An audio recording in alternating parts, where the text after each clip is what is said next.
Turn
this one up just a little bit.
So in this video, we're going to cover fixing the mid-range on these.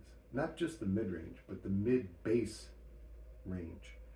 And by that, I mean that we've got the low end. These 15-inch drivers in these speakers are plenty capable of covering that. We've got the high end that's pretty much fine-tuned as good as I can get it. And we had kind of a suck out, pretty good size suck out there, around 300 hertz.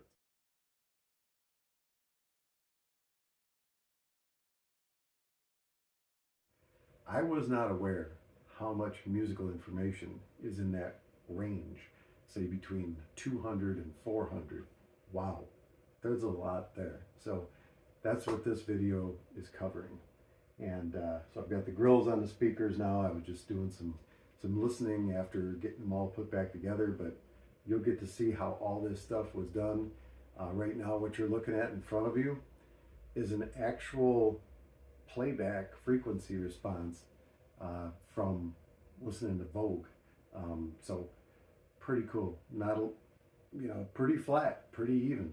I'm going to run one Dr. Mix sweep just to, compare it against all the other Dr. Mix sweeps that I've done and the results that I've gotten. But, within the video itself, when I'm actually doing the frequency sweeps and making my adjustments, I'm actually using the Dayton OmniMic DVD or digital. So that helped me dial it in.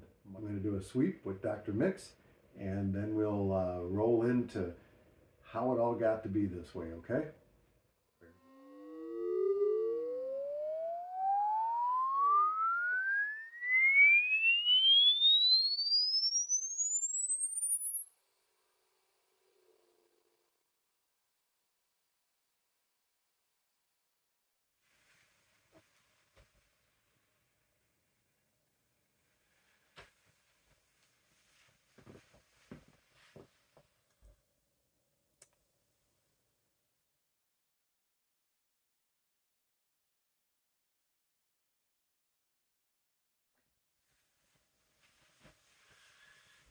Pretty crazy, huh?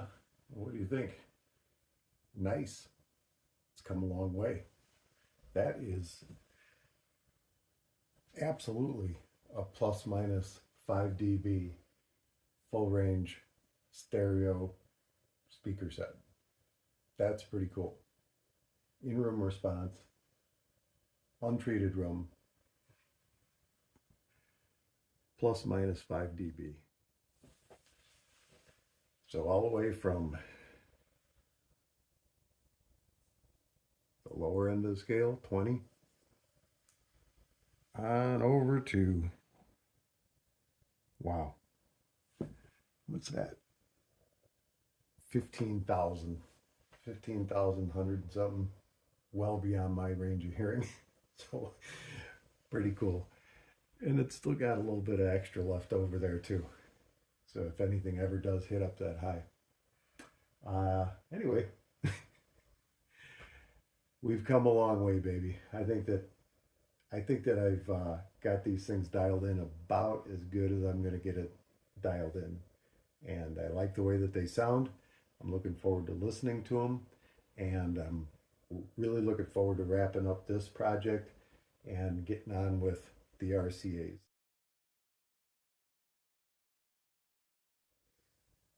Thank you for watching. When I fall in love, it will be forever, or I'll never fall in love.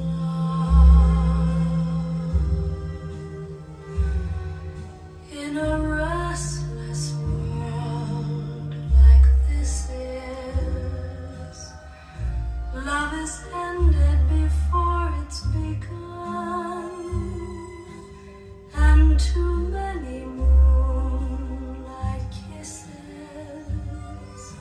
seem to cool in the warmth of the sun.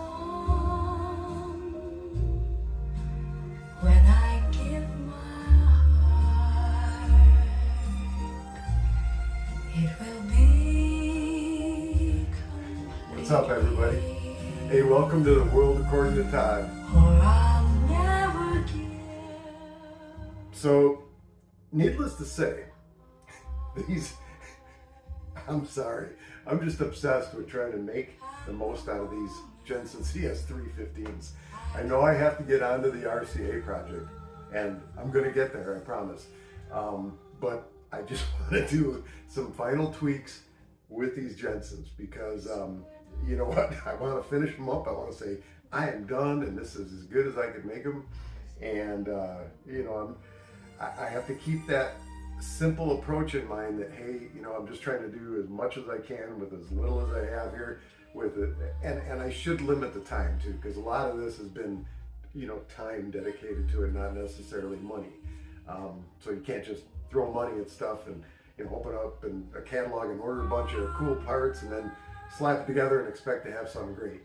If you're building speakers, yeah, there's a point, right? You could do your research, you can pick out your parts, you can design cabinets, you can figure out port sizes, etc., crossover points, all that kind of thing. But when it comes down to it, when the rubber meets the road and you're listening to it, you know, what's that thing going to sound like?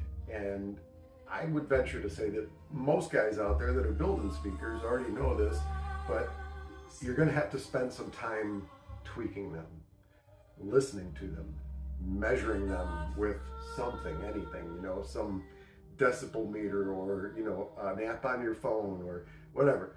You can't just throw a bunch of parts together and expect it to sound great. So anyway, I hope that I don't have to spend much more time on this. I'm going to let you into some, you know, deep corners of my brain here as I'm thinking about what I can do as some final improvements on these. And the biggest thing that I can think of, honestly, right now, is the bass response.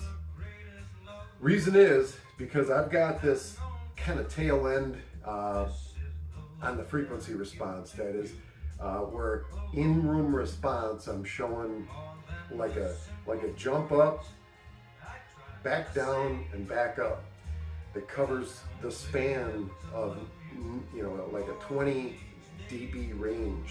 Now that up and down action isn't quite that severe. It's probably more in the, say, 14 dB range. But it's still something that would be definitely noticeable if some instruments were trying to get in that region. And in the last video, which I rewatched my videos to see if I missed something or not, but what I noticed is that there was a song that I was playing back that happened to be trying to hit that level or that area where there's a suck out. And so when we were watching that frequency response graph, which if this is your first video with me, then you have no clue what I'm talking about. But those who have seen a few videos know I'm using this frequency response graph. And it, so basically I'll get a bass line, right? It'll have a hold line, which is the red line. And I'll try to slip in a picture of a frequency response graph so that you can see what I'm talking about if this is your first time with me.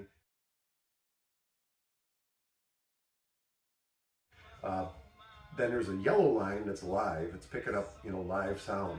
And so when you're playing back music, you'll have this hold line where you ran a frequency sweep. You know that that's the speaker's ultimate potential. It's its profile, it's its character now. So if it, like on these here, it's a tad strong in the mid-range, but it's a kind of a broad curve.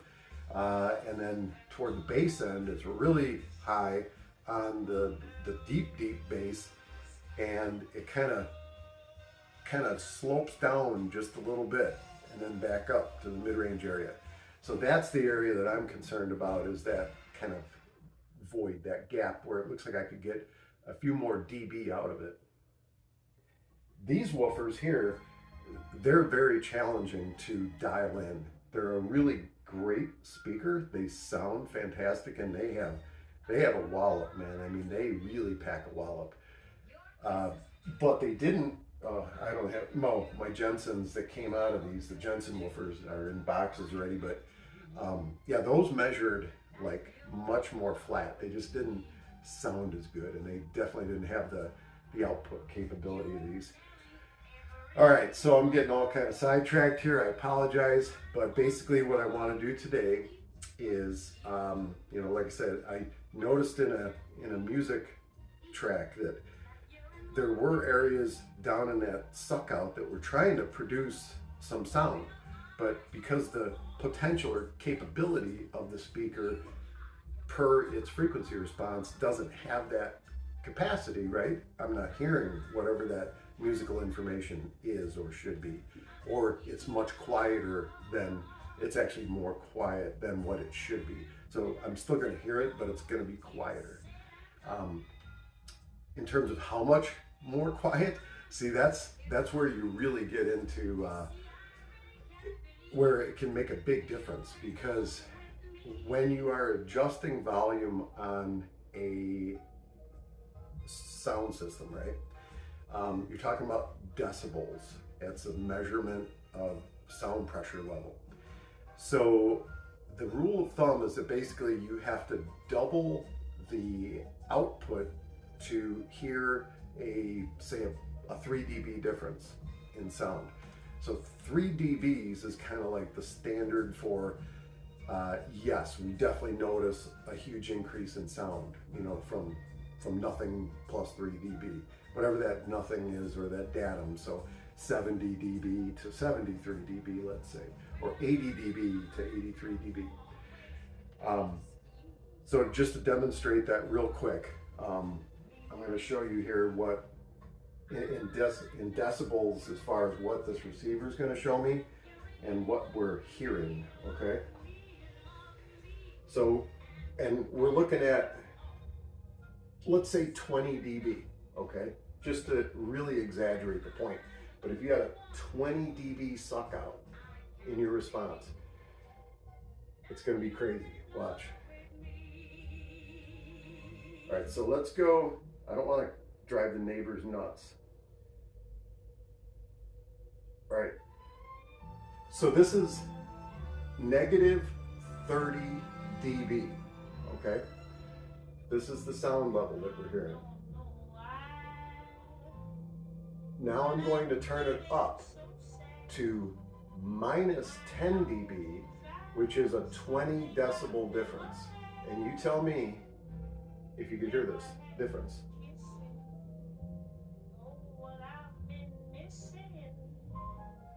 Love a man, oh, where can you be? The night is cold big and I'm so all alone. Now that's a 10 dB difference. So to show you that again, from here to here is 10 dB. So what I'm getting at here is that all the musical information is there. It's just not as pronounced. It's not like it's missing or gone, or like you're not going to hear it at all. You'll hear it, especially if you're listening at some, you know, moderate listening levels. But it's going to carry a frequency response profile or character that shows or kind of reflects that suck out. And so it might be something that sounds good, right? It might be something that's pleasing, but it's best to get all that musical information as close to, you know, the same sound pressure level as possible. So that's what I'm going to try to tackle here today, because right now, like I say, if we're playing something in that lower region, say bass in the 20 to 200 range, it's not as, there's some wonkiness to it, there's kind of that suck out, so that's the musical information that we're missing out on. Now, what's in that area? That's the question. A lot of different things wind up in that area. Piano, drums, voices, anything synthesized, organs, I mean, bass, you name it. There's a ton of information in that region. So it's really important that we nail that down. I'll try to pick out a few tracks here that have musical information in those areas so that we can watch on a graph. And I'll also run a frequency sweep first so that you can, especially for those of you that might just be tuning in for the first time, so you can see that, what a frequency graph is, and then how the music plays up against it, and how that music, as it's flowing live, kind of follows that profile of the frequency response, okay? So that's the idea, and let's get started. All right, so you, my audience, probably got 1 or 2 people watching this, right, in a week. Okay, so anyway, keep me on track here, because man, I'll go off onto all kind of tangents, but I want to nail down this bass, right? And so I'm going to try to figure out the best way to get a bass profile in this listening room, which is just an untreated office. Speakers I've put them a little bit closer together just so that they're a little bit more focused in this area of the mic, maybe a little less reflections going on. And I want to see what this graph looks like. Now they're sitting on the floor, and I'll take a sweep and show what they are like on the floor, because theoretically these are floor standing speakers. So they're supposed to just sit on the floor. But when you put a woofer close to the floor, you get a lot of bass, the bass gets more intense. So I'll also run it up high to get kind of a better idea of what that response is like when it's up off the floor. Because I don't want to be just focused on changing something on the speaker just to suit it if it's on the floor, because at some point it might go up on a stand too. All right, so anyway, I'm not 3 feet away anymore. I'm more like roughly 2 feet away. So just approximate. And I've got this microphone tilted down right now, kind of toward the middle of the speaker cabinet, because I'm not really trying to focus on the on-axis response of like the tweeter or mid-range where I would want it up higher. And I'm not focused on a near field, woofer response where I'm right down there up against the woofer. I'm looking at this area of sound that's projected toward the listener. So I want to see what is happening right here as these speakers throw sound out, okay? Down below here is the frequency response that I was talking about, and you can't see it, so I'll lower the camera and then we'll get a sweep going.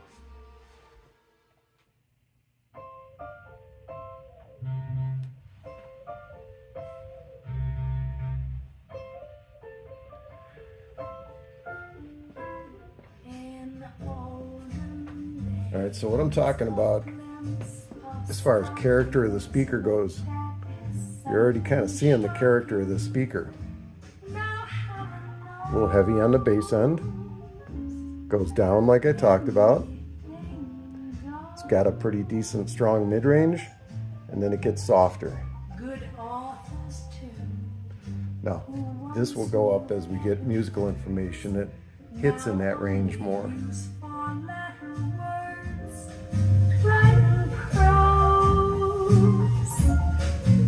Anything goes. The world has gone mad today, and good's bad today, and black's white today, and day's night today. When most all right, let's switch over to stick to the workout plan. Yep, I'll do that. Okay. Let's go ahead and turn on this test DVD. I'll show you what I'm turning on here. I've got a little monitor set up over here. And I know it's bright. I know. There we go. And that's what I'm talking about. This is the Dayton Omni mic. DVD, just to kind of show you what this thing does. Is we just kind of, you know, go around, like we can do a short sweep, long sweep, bass sweeps, tones, delay measurement, and pseudo noise. And these things are, you know, this is a 5.1. You could use it on stereo too as well. So like with a short sweep, for example, this is what it does. Comes up, and we could say which speaker we want to listen to, right?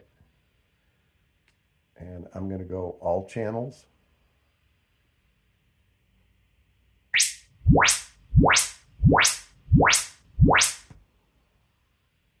All right, pretty cool, huh? All right, so this is what that just produced.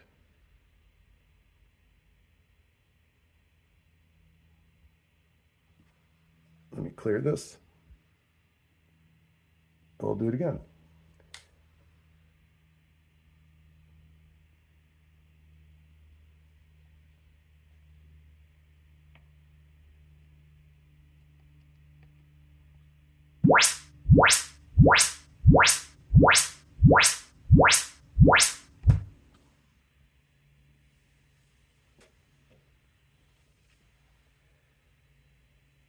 With this sweep, we're looking pretty, you know, we're talking about this here is 10 dB from here to here. Two of these together, two of these rows together is 20 dB. So I've got right now between 200 and 400. I've got a suck out, and that's between both speakers. Let's see what's happening with each speaker individually. So first, we'll do the left.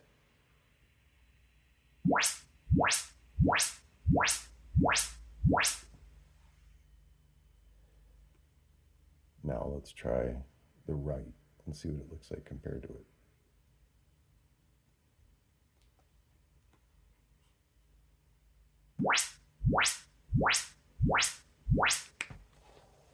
Okay, so a little bit different. Now combined, obviously, they're going to be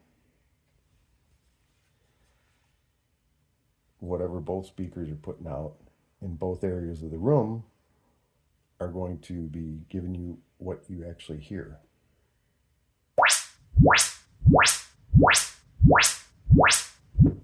Which is that. All right. There's also, I go back.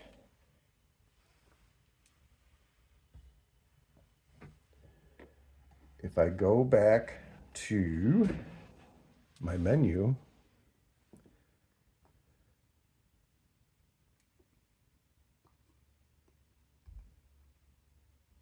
I can go with a bass sweep. Okay. I can also go with a long sweep. So let's try the long sweep first. And this just gives it a little more time to react.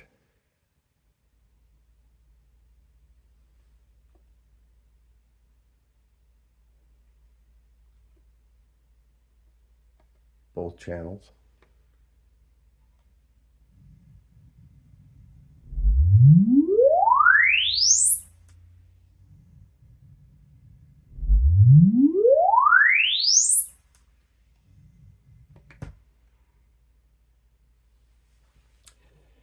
So we're still experiencing this suck out with both speakers, right? The longer sweep tends to maybe give us a little bit steadier image, but the downside to it is it's going to pick up more room reflections too. Now let's just do the bass sweep. Let's reset this.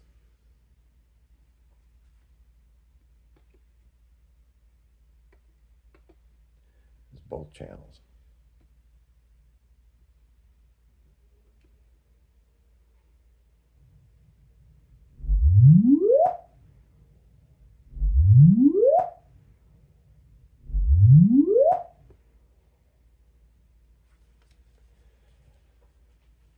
So I'll take a screenshot of this and try to put it up on the video so you can see it.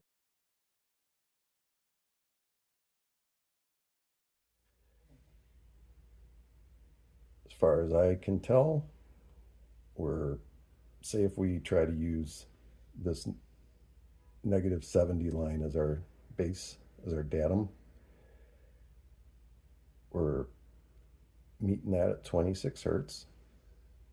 We've got a peak at 40 hertz, give or take, 44 hertz. I'm picturing that my bass reflex port is kicking in down here in the 28 plus range. And this is not too awful bad. I mean, like I had showed you with that volume demonstration, this little dip here, 4 decibels, like that's not going to be super noticeable. But going from here to here, that's more dramatic, because this is 10 decibels, 20 decibels, 26 decibels down. That's a really big area of information that's gone. Okay, so let's play some, actually we could do a full sweep because it's going to show us the whole thing, but you know, we want to really focus on this range in here. So I'll go ahead and actually put this pointer here, which happens to be at 300 hertz, and let's kind of see what musical information is in that range that we're missing out on. I'll try to find some tracks that are bass heavy and with varying degrees of, whether it be instruments or voices or, you know, drums, strings, piano, whatever. All right, so let's do that next.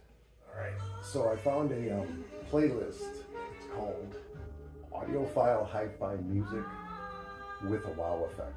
It's from Spotify. So I'll go ahead and turn this on. I have no idea what's on there.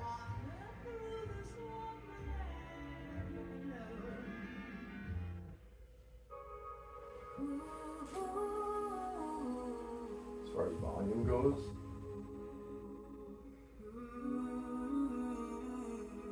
let's go -25 dB. Don't mind me, I'm gonna come behind you.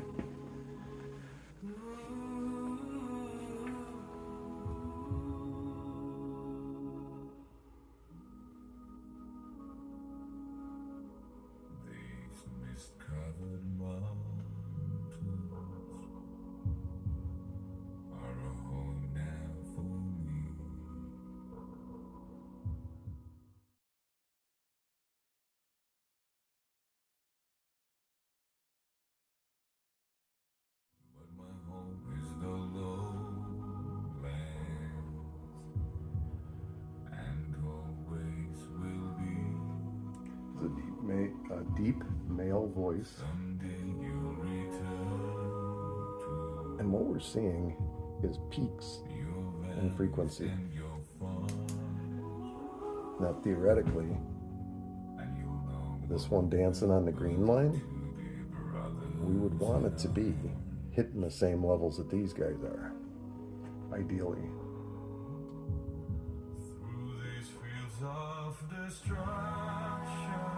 Okay, let's try a different track. I'll turn it up to -20 dB.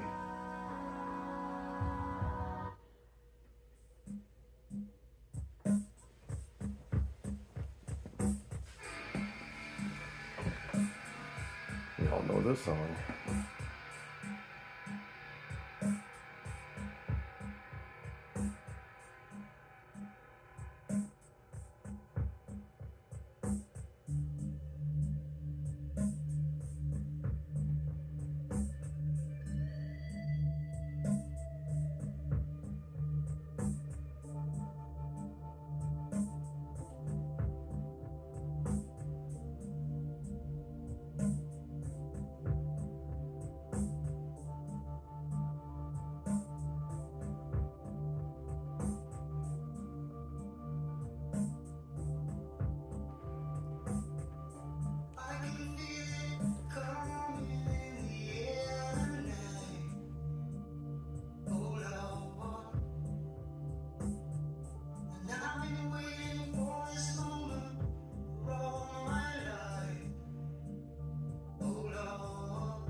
here, this range from 200 to 400, because I'd like to get this more flat.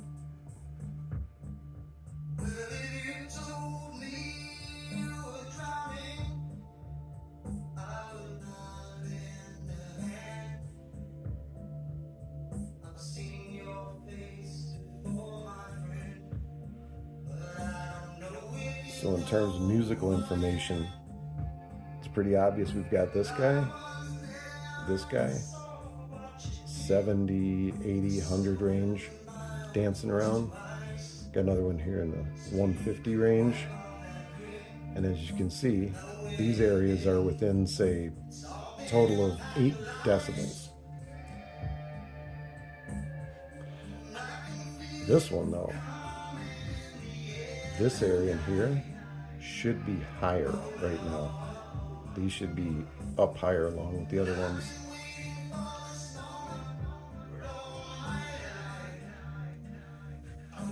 So, and what is the difference? 20 dB? I'll show you.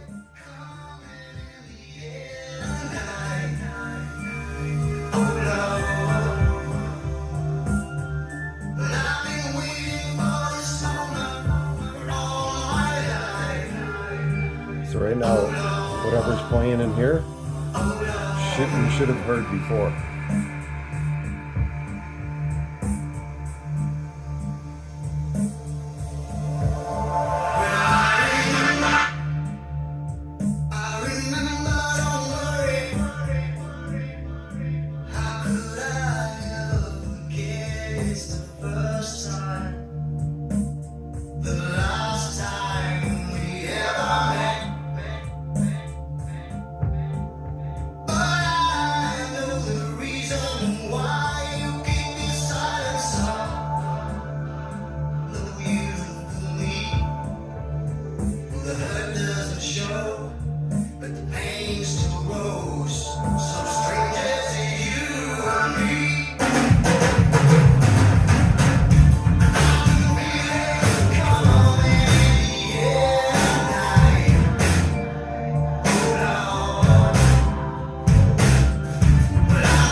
Okay, so what we've just done is by turning up the volume, so you can see the difference that 20 decibels actually makes. It created a hold line that gives the profile for the speaker. Granted, it's only for this song, but it is representative of the frequency response of that speaker. So it's the character of that speaker. So no matter what we play, it's always going to have that character to it. Now, some musical soundtracks and things like that are going to have stuff way down low, way down high. They might have bells, they might have piano, whatever, right? But it's always going to follow that same output capability of the speakers. They'll follow that same pattern or profile. What else is on here? Anything good?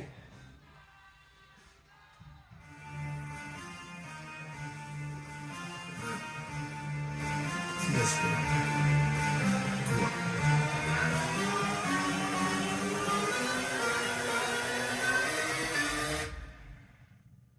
bring that ass back like a boom, boom, boom, boom.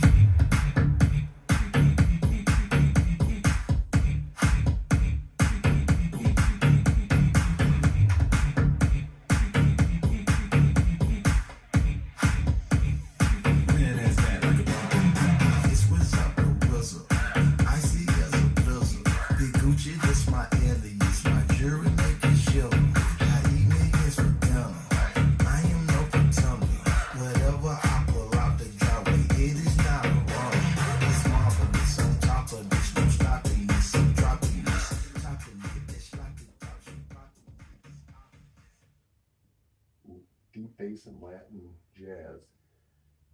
This is from Natural Beat Records.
I'm waiting to be found by my destiny. I'm hoping that this desire will bring my harmony. I'm looking for you. Who's looking for me?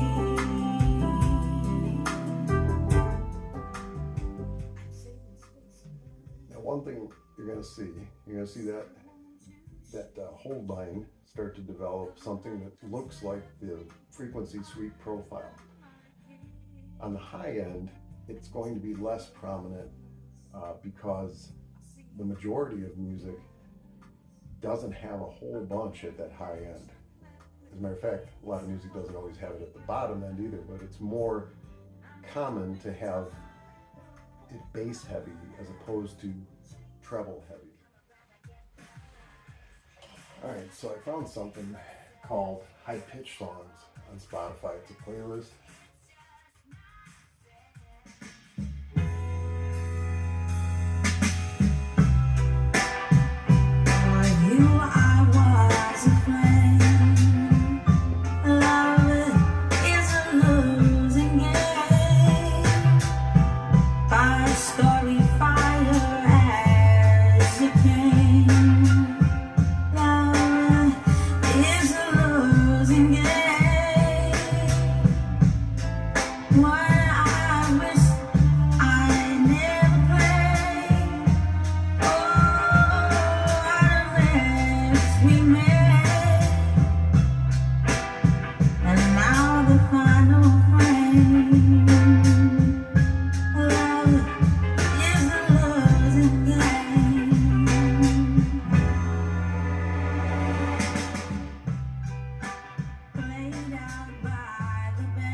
So I think that should be good enough to establish a baseline there. I'm going to run a frequency sweep so we see if it follows that same profile. We'll go with a short sweep. We'll go all channels, which is all 2.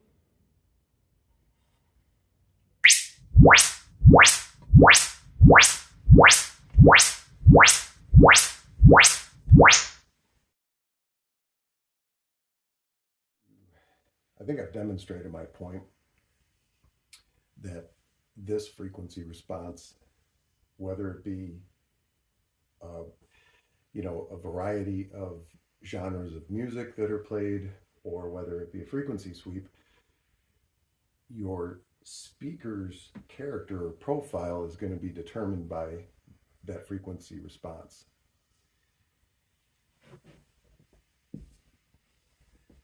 And this really isn't a whole lot different than what we saw with the music. We're strong on the bass, pretty strong in the mid-range, and then it tends to, taper down on the high end. And we do have some areas where we're trying to pick it up a little bit. So, for example, this 300 range, right? I want to try to get this up a little bit. It'd be nice if it matched the woofer. Even if it rolled off slow like that at the top end, that's fine with me. All right, so plans for that. What am I going to do about it? I've got a couple thoughts running through my head. So, way back in the beginning of this build, I had contemplated, and I hadn't mentioned it in any of my videos, but I contemplated using that 15-inch woofer in this cabinet as a sealed box, so acoustic suspension, because this woofer can go either way. You can use it in a bass reflex enclosure or a sealed enclosure. The bass reflex enclosure for that speaker ideally should be more in the 4 cubic foot range. These cabinets are 3 cubic foot. So I was thinking, well, you know, and actually I think for the sealed, best sealed response from that woofer, it's like in the 2.5 cubic foot range, 2.25 cubic foot, I think. So, you know, figure 30% less than what that cabinet size is. Well, I was about the same from either direction, right? Bass reflex or sealed. So I decided to leave the woofer ported to try to get as much deep bass as I could out of this and as much sound pressure level. Now I had though considered taking this chamber that I built for the mid-range and then using the port for that and sealing up the woofer. I was going to do that to try to extend the mid-range, but with a crossover, it really doesn't make a lot of sense to have a port on there because your port is only going to work in your lower frequency ranges. So figure 100 hertz or less on that full range driver. But what I can do now that I have them set up the way that they are, like I said, the port probably wouldn't have made a big difference anyway, but what could make a difference is if I lowered the crossover point, because right now this one crosses over at, let's see, this one crosses over, it's got a slope that starts cutting off at, I want to say 800, and the woofer is 750, or it's the other way around, one of the two. But anyway, that 750 to 800 range is where they're overlapping. Since this is a full range speaker, it's actually got a usable frequency response down to 100 hertz. So my thought was to try to utilize more of what that full range driver can provide, which may end up filling in that area that I'm kind of lacking right now. So that's what I'm going to try. And how to accomplish that is basically a matter of changing the filter that cuts out the low frequencies. So I'll come around behind you and talk about these. So these are capacitors. So like this is a 80 UF, 80 microfarad. So like if we were to put this in line with a speaker, it would cut out like all low frequencies, say below a certain amount. You know, I don't know, say maybe roughly 200 hertz or something like that. Okay. So we have different values of these capacitors. As you move to a lower value, like this 2.2 microfarad, which is not in the bag right now because it's actually in one of these networks on a Zobel. But like that would be what you'd use, say, for a tweeter to, say, cut off any low frequencies below, you know, I don't know, say 2,500, 3,500 hertz, something like that. They have charts and graphs and calculators you can use to nail it down. So that's the thought process, because right now I have a crossover in there that's already got a value to limit low frequencies from going to this mid-range. And the limit for this, based on the capacitors that are in there, is that, say, 800 hertz range. Now, if I make it so that more low frequencies can get to this mid-range, it should fill up that gap. It should start to overlap. Now, what I don't want to happen, and it's possible that it will happen, but I won't know until I experiment and try it, is I don't want so much overlapping of similar frequencies that they wind up canceling one another out. And that's the reason why a crossover is designed to, cut off at one frequency and pick up at the same frequency from two different drivers. You don't want them overlapping and reproducing the same frequencies, because that will just, as they come out of the speaker, if they're at the exact same time, they'll wind up canceling that same frequency out. So anyway, but I would like to experiment with it. Should be fairly easy. All I've got to do is look at the crossover inside, see what the value is on that mid-range, and then put a capacitor in parallel with that one to increase the value of it, which will in turn allow more low frequencies to go to the mid-range. So I'm going to go ahead and try that. All right, so I'll do my best so you can see what I'm doing.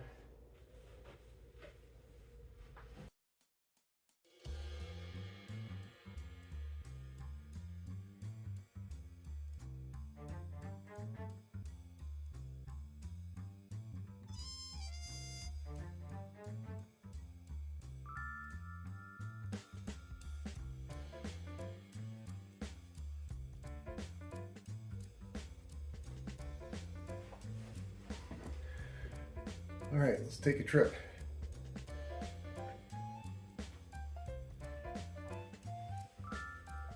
All right, so this is what I'm talking about. This is our crossover. And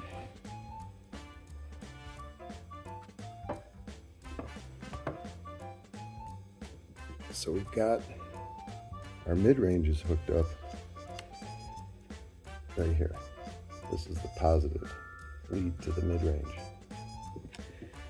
All right, and you can see here, this is the capacitor that's on that part of the network. This is the capacitor that's on it, and this is the inductor.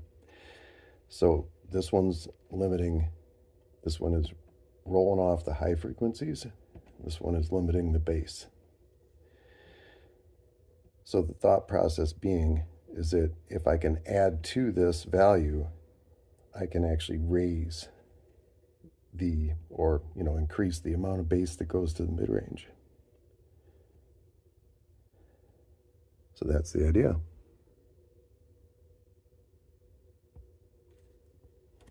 All right, so I actually took off the phone from the tripod so that we can get in nice and close. And essentially what we're trying to do here, so what happens, this is a three-way crossover, okay? And so what's going on here is we come in with the positive and the negative from the back, from those five-way binding posts, okay? Now the first thing that happens is it's going to run through this inductor. It's a choke coil that limits the high frequencies going to the woofer. So you'll see here where it says W for woofer, right? All it's doing is it's coming in, it's going through the inductor, and then into the woofer. So it's rolling off any of the high frequencies at the rate of 6 dB per octave. All right, so that's where we're getting our under 800 hertz at going to the woofer. Now going the other direction, here we have two sets of poly caps. They're running in parallel. So you see that they tapped onto the positive side, right?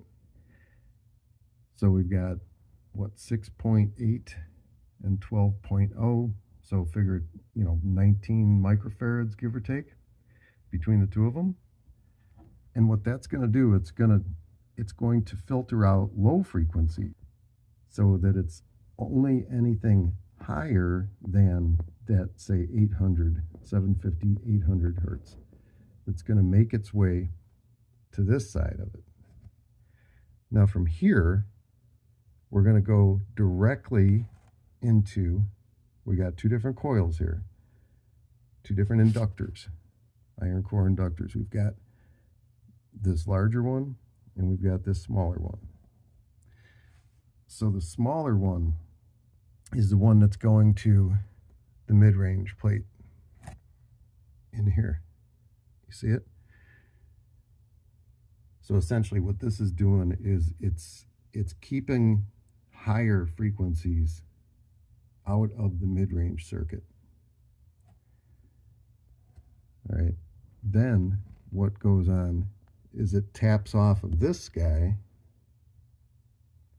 which is at 3 and some change microfarad, and that's what's going over here to the tweeter, which plugs in here. So my thought process is to add another capacitor in here. And what that will do is it'll limit the filtering of low frequencies to the mid-range. So that's the plan there.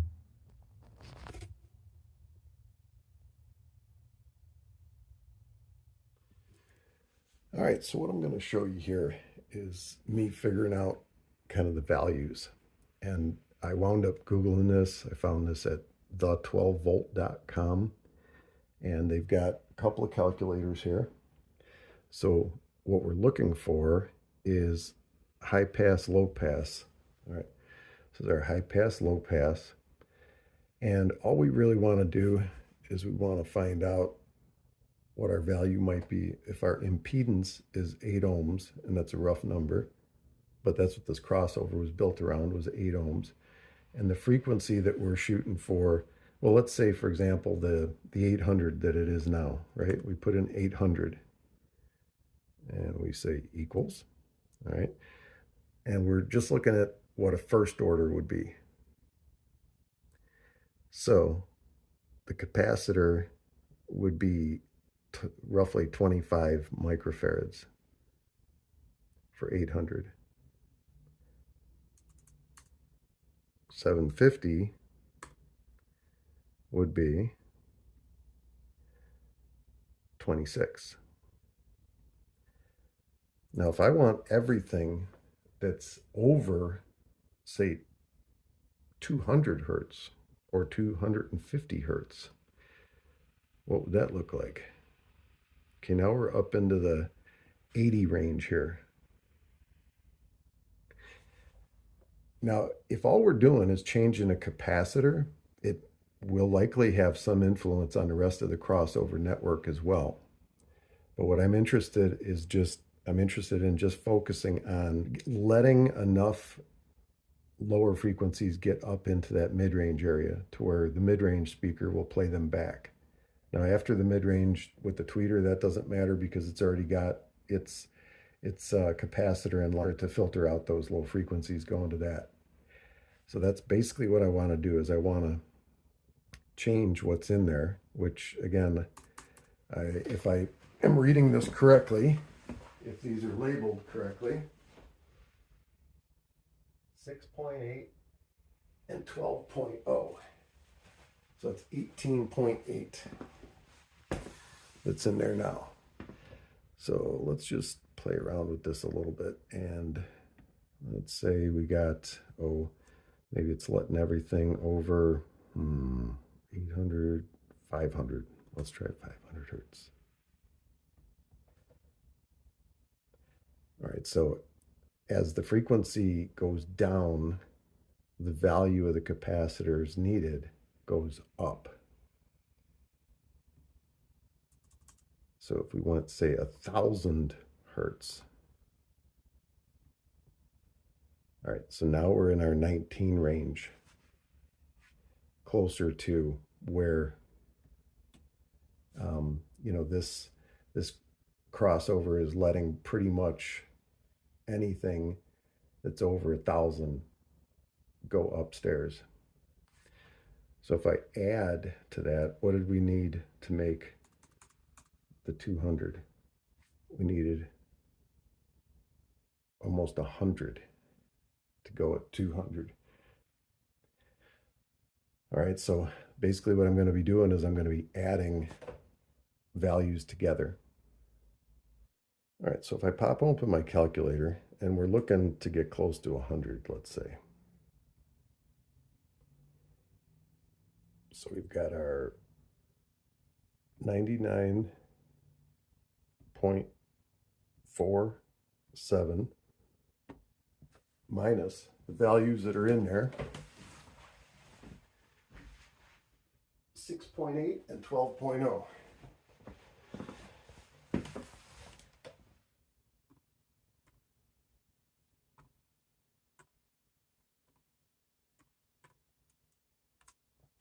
So right now we would need about 80.67 microfarad.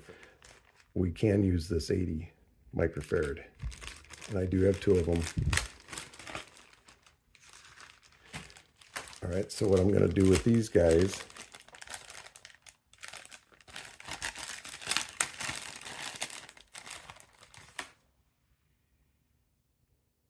and I know it's not a poly cap, but it's sharing the load with the poly caps. And for right now, I just want to see what it does to the frequency response. But by adding this in there, we should wind up allowing more low frequencies to go to the mid-range. So let's get started. Okay, so while my soldering iron's heating up, I'm going to kind of plan this. We're going to be going across like this. So we're going to take this guy, and we're going to be going across like that. So we're going to be tying it in with these. So I'm just going to put a little tiny connection here and on this side of the capacitor. Actually, I might use this one since they're sticking out a little bit more. But that's where I'm going to mount these at. It's right across there. Or, you know, I'll do it on both speakers, obviously.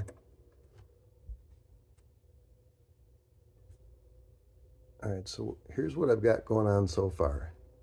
Is that I've got a little bit of solder just wrapped around the ends. And then I've got that end, I just tweaked it a little bit with a pair of pliers so that the solder doesn't slide off of there. And on each side, I'm just going to go ahead and quickly heat that up with the soldering iron so that it melts onto that. Can I do it left-handed? Oh man, I don't know, quite the challenge.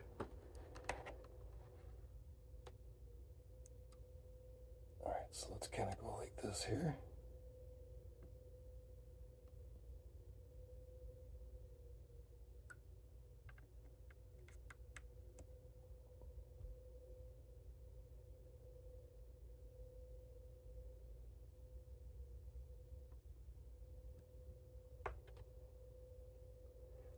We'll do the other side.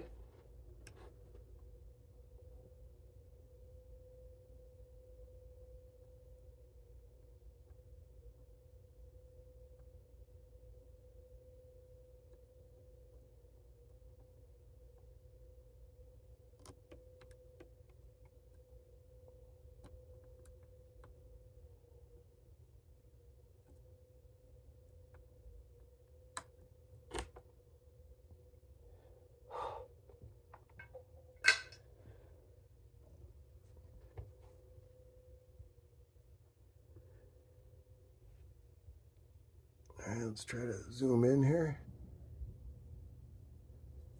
So this side is good. I'll try to swing around the other side.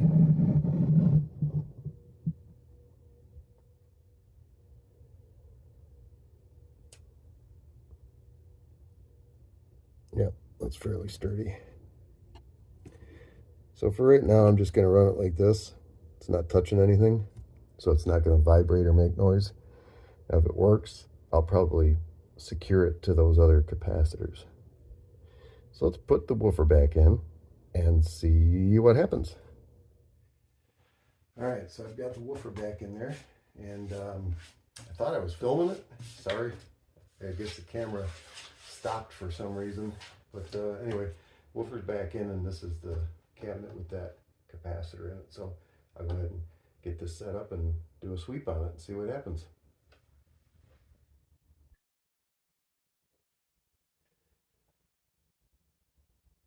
So this will be the left front.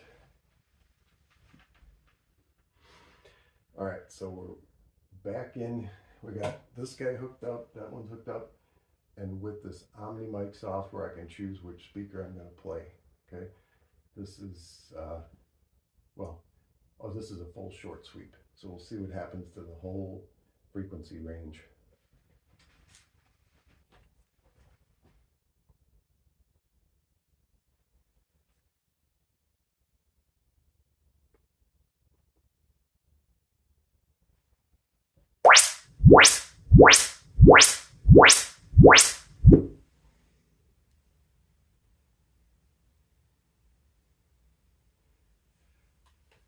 Did close that up a little bit.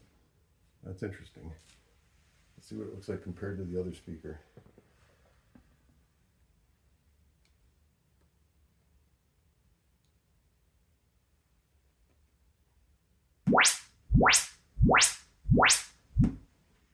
All right, let me reset that one so we can see the profile of it.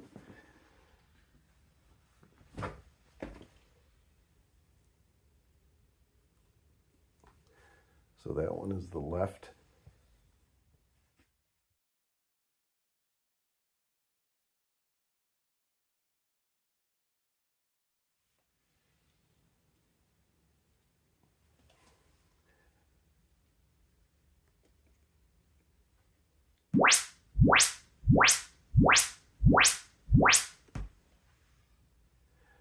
And that one was the right.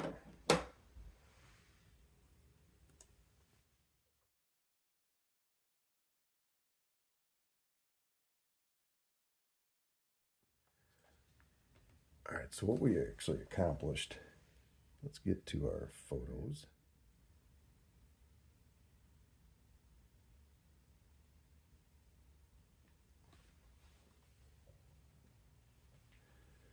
Mainly what I'm interested in is this area.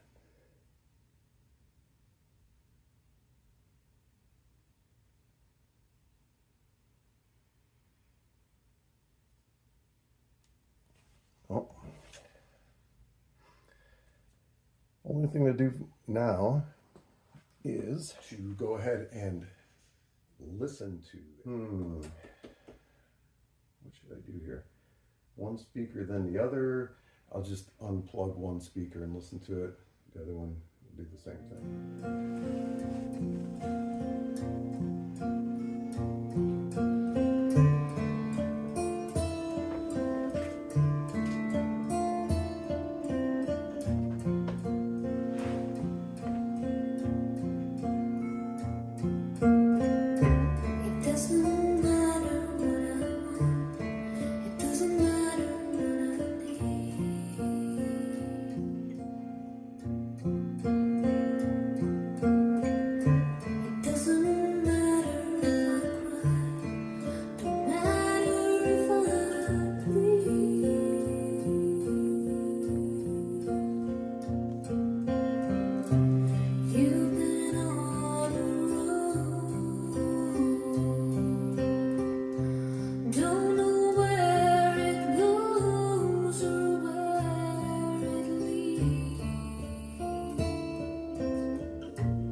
slow and sweet.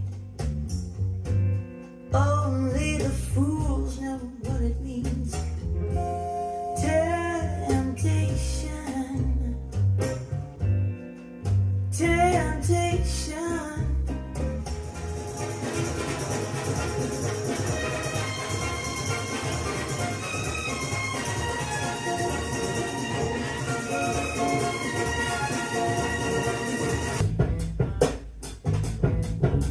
When I get over this mountain, you know where I wanna go.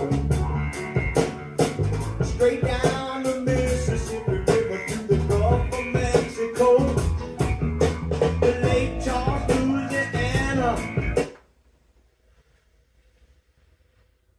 Let's try to hook up this speaker now.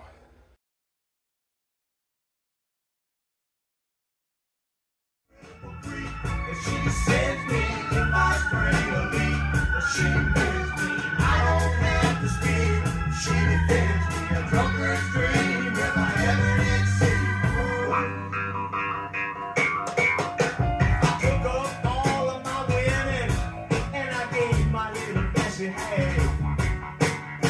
And she tore it up and threw it in my face just for a laugh. Now there's one thing in the whole wide world I sure would like to see. That's when that little love of mine gets a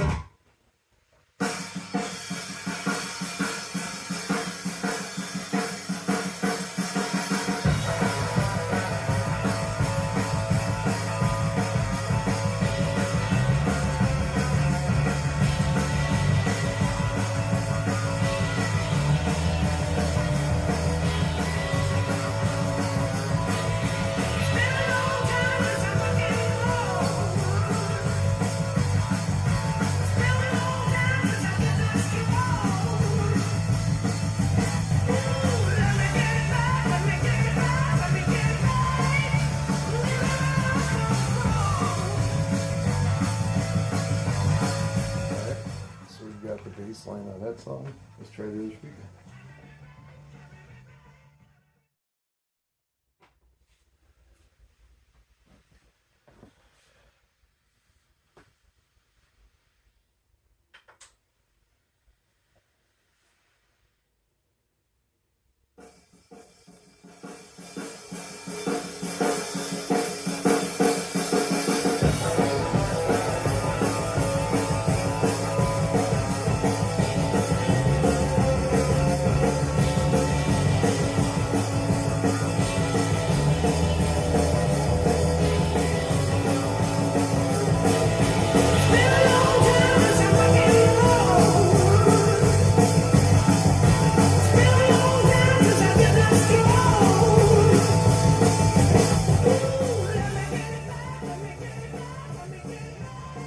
Alright, let's try our frequency sweeps. Our low bass frequency sweeps.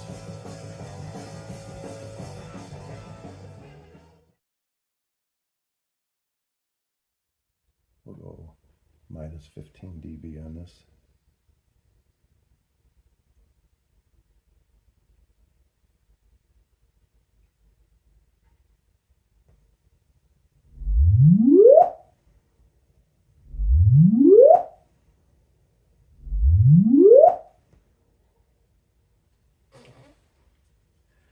Alright, so that's the speaker with the capacitor in it.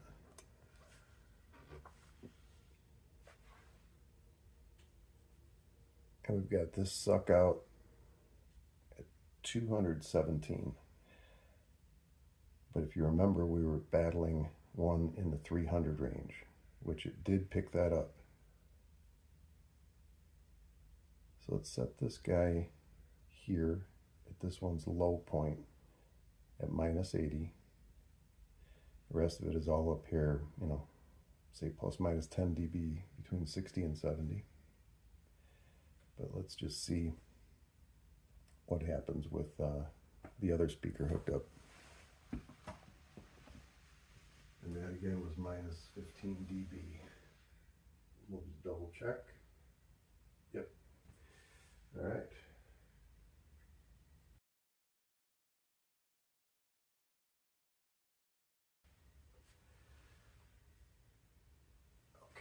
CS15. And ready for a bass sweep on this one to see what it looks like. Let's reset that.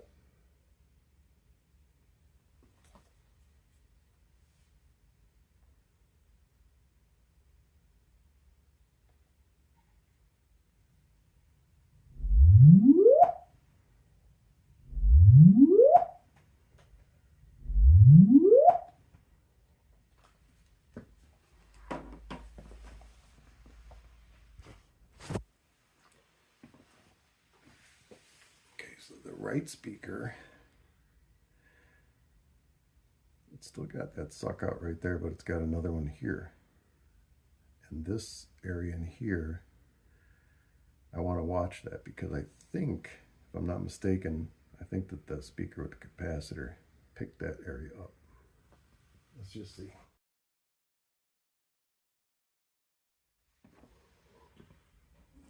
All right, let's watch this.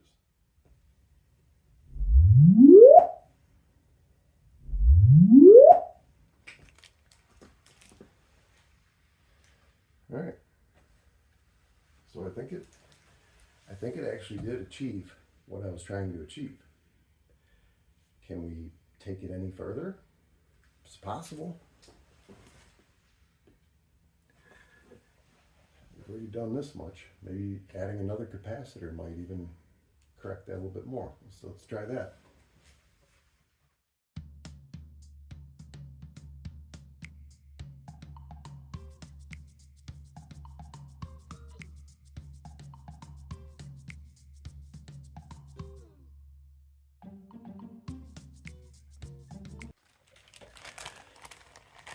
So I have these two at my disposal.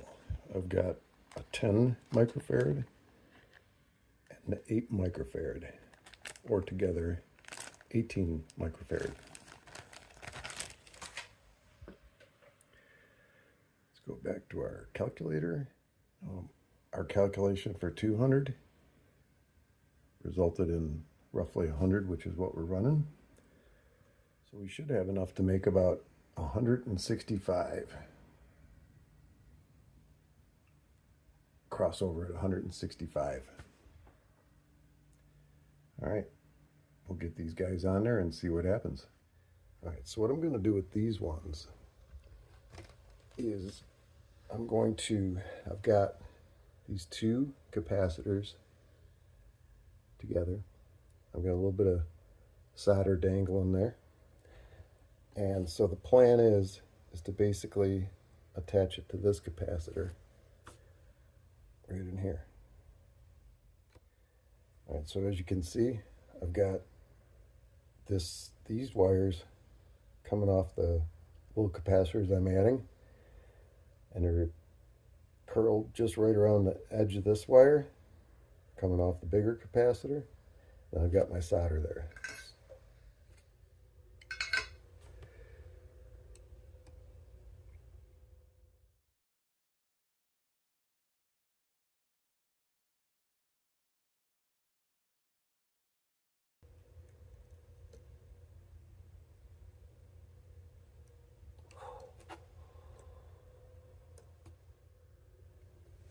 All right, so that's in there. Let's get you in a bit closer so you can see how that looks.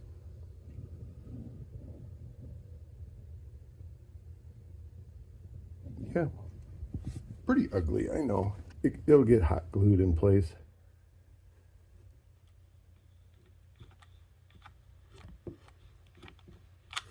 Something like that, huh?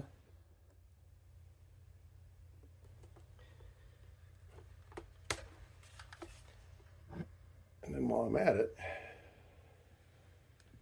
might as well reinforce these mounting holes. This one especially has gotten really rounded out.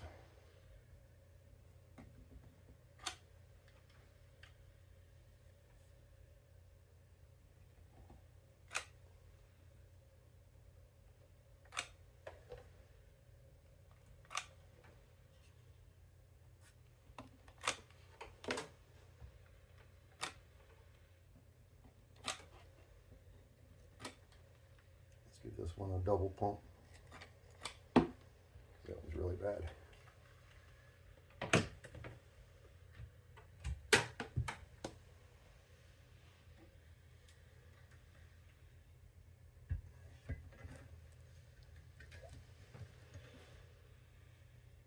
I'll swing this around here where you could hopefully see what I'm doing.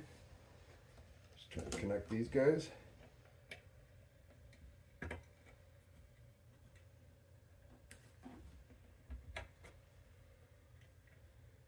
Slide those little plastic guys back over it, make it look pretty. Set this guy down. All right.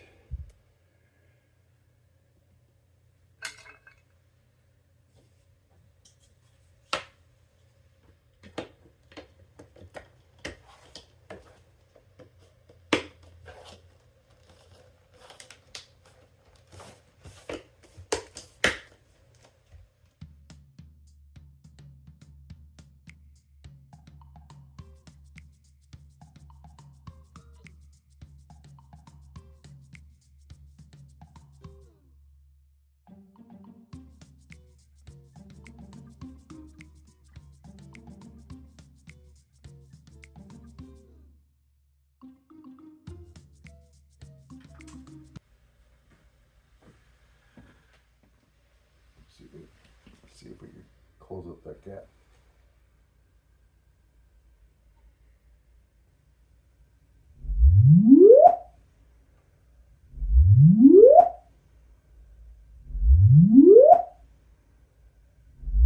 Okay. So that is that speaker.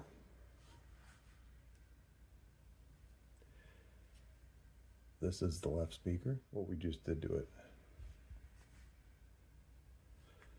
So it looks like we did pick that up. So I'm very curious to see what a full sweep looks like now. Let's go ahead and reset this.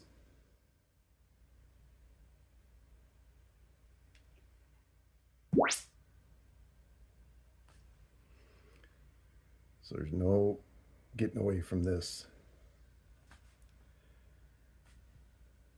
That suck out there. The only way to get away from that would be to raise this bass up higher. Or to attenuate this more. But this is actually looking pretty good. Let's try a long sweep.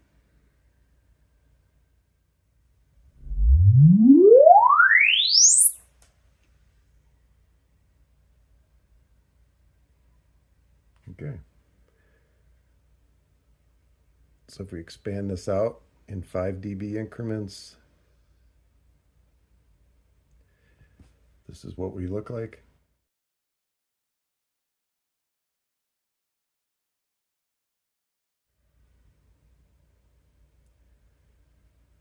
When we smush it back down to the 10 that we're used to looking at, this is what it looks like.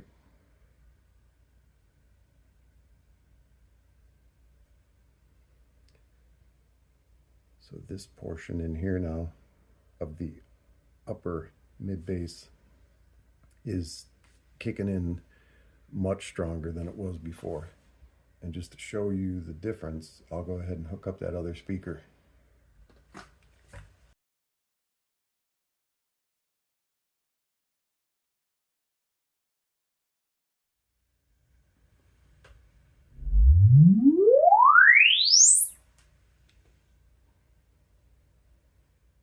Something worth noting too.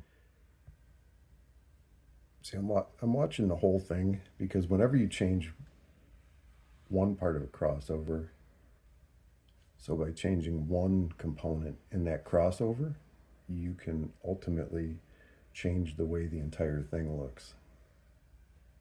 And I'll try to kind of demonstrate that.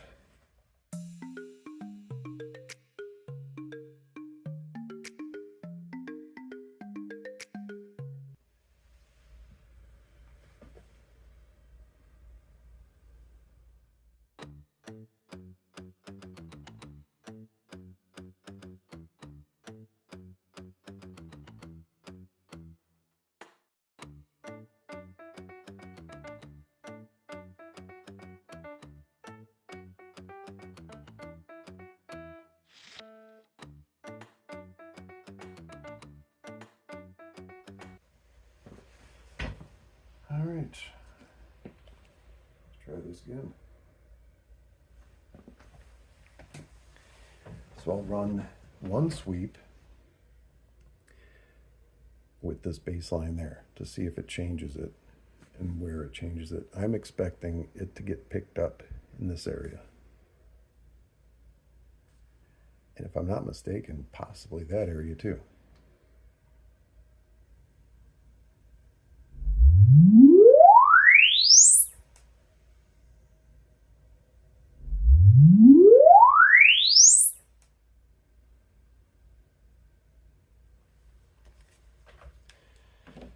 Okay, so what do we do with this information? So we were down by 10 dB here, from here to here. We were down by 10 dB. Now it's way up. It's even higher. You know, it's almost reverse of what it was.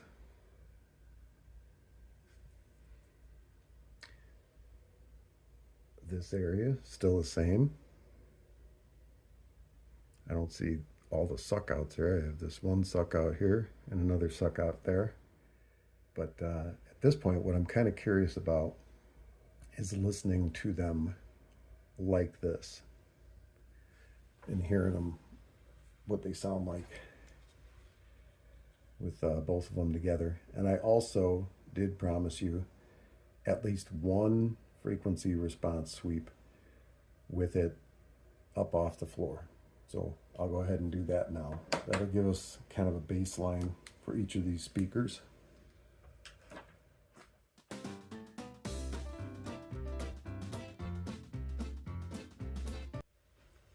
So this is definitely like centered with the cabinet. Make this mic level. And let's go ahead from, let's measure this out so you make sure it's even.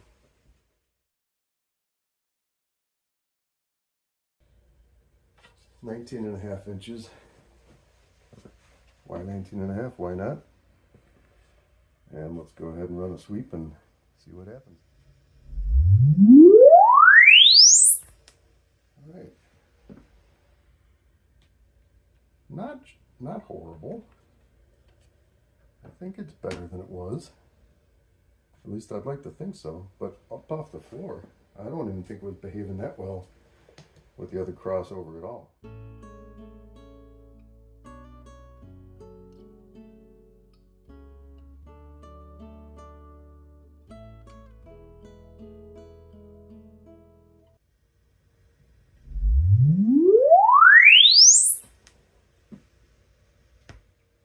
Okay.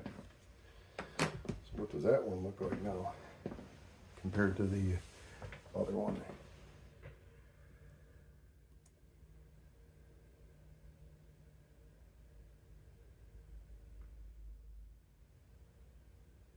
And that's this speaker, the one that's modified.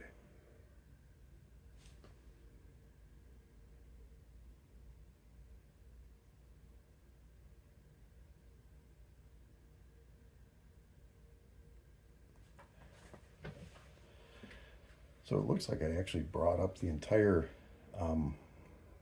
for some reason it's actually louder on the top end too. 60 is the loudest level. And now we're kind of raising that bar pretty significantly too. It's pretty interesting. Well, let's measure them together like we did before, okay? And see what they do together. Well, first thing I gotta do is I gotta install these. So maybe I'll just go ahead and I'll zip through that really quick and then set everything back up, and we'll get to testing both speakers.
letting the glue gun heat up, and I figured this might be a good time to talk to you about a few of the things that I've also considered as far as I'm trying to alter or improve the bass. One of them was to take more insulation and put it in the box. There's a theory that goes that if you add insulation into an enclosure, that it will in fact, it'll create kind of an illusion with the speaker on the inside of the cabinet where the speaker believes that not that the speaker has emotions by any means, but what I'm getting at is that it acts like there's more volume in the cabinet than there really is. It's got to do with some type of a thermodynamic or thermal reaction with the sound waves as they create friction and heat across the fibers of like the polyester fill.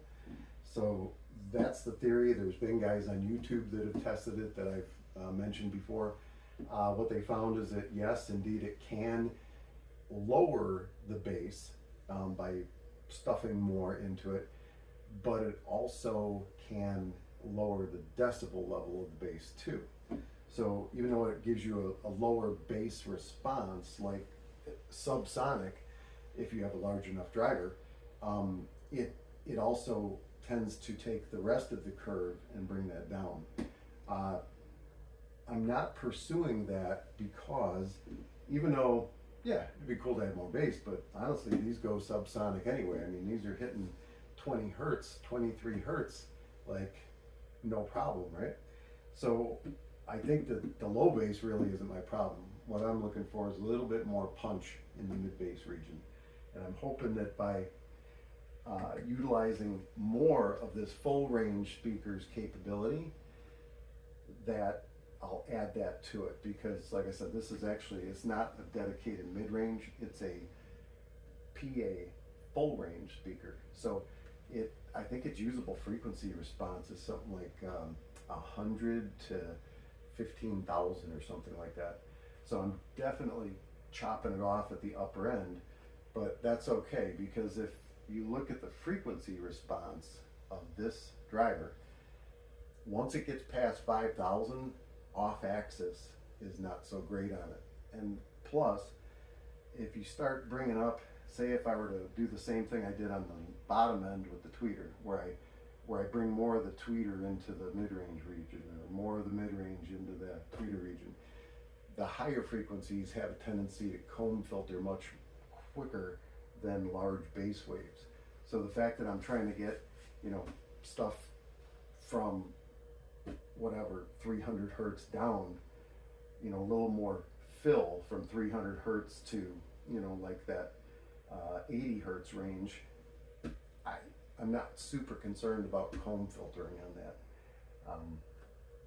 So anyway, I just wanted to kind of cover that. Oh, the other thing was too is I can change the bass reflex port tuning by increasing the length of it, and I considered that too.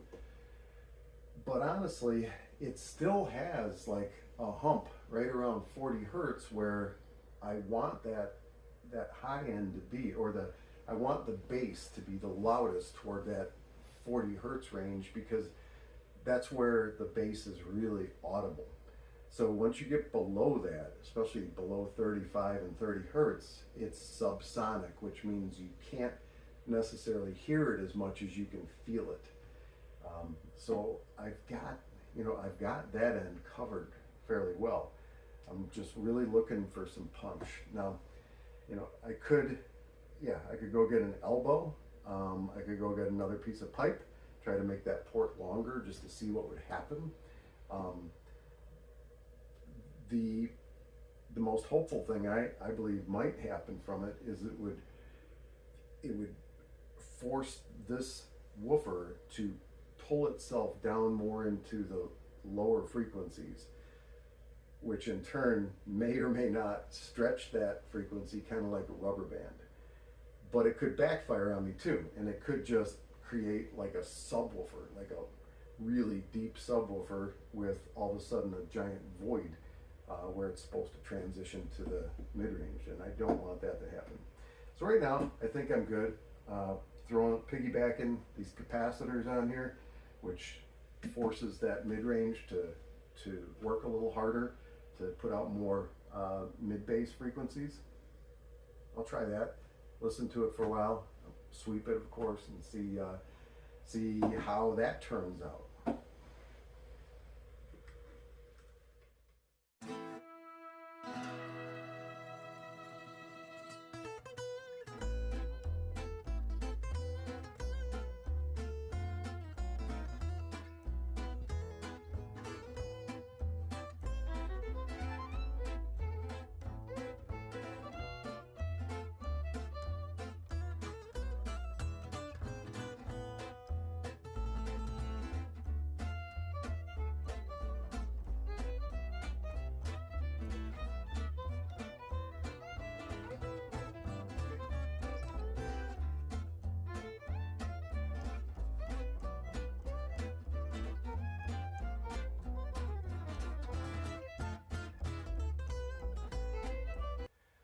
So I've got the caps piggybacked on the crossover on this one so that it should sound the same as the other one.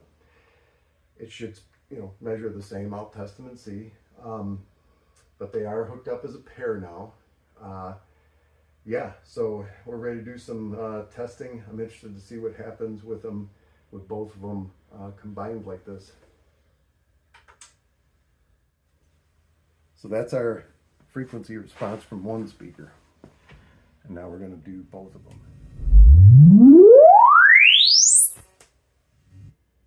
Well, both of them together, it looks pretty good.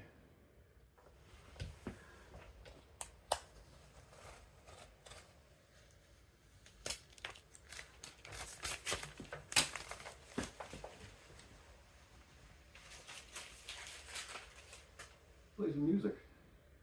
She's always come too long, anytime she goes away. Yes, and I know.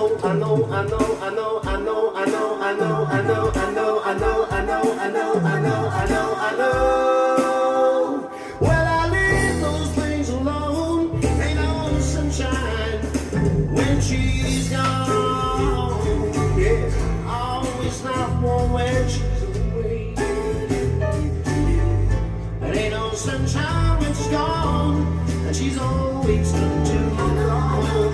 Then she goes away, and I wonder this time where she's gone. Wonder if she's gonna stay. Ain't no sunshine when she's gone, and this house is ain't no home. Anytime she goes away, give it a piano man.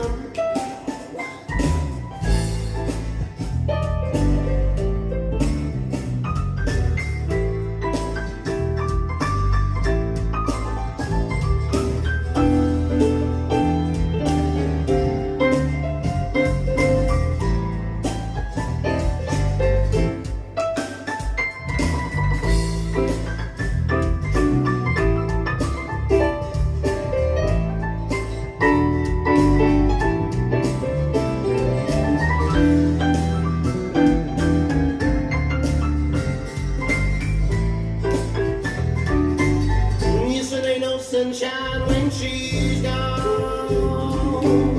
There's not one when she's away. Ain't no sunshine when she's gone, but she's always come too long. Anytime she goes away. Listen, I know.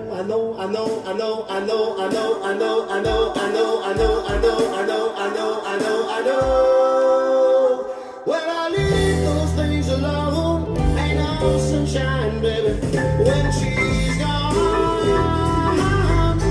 It's not one when she's away. And ain't no sunshine when she's gone, and this house is ain't no home. She goes away. It's anytime she goes away. It's anytime she goes Yes, anytime she goes away, oh yeah, she goes away.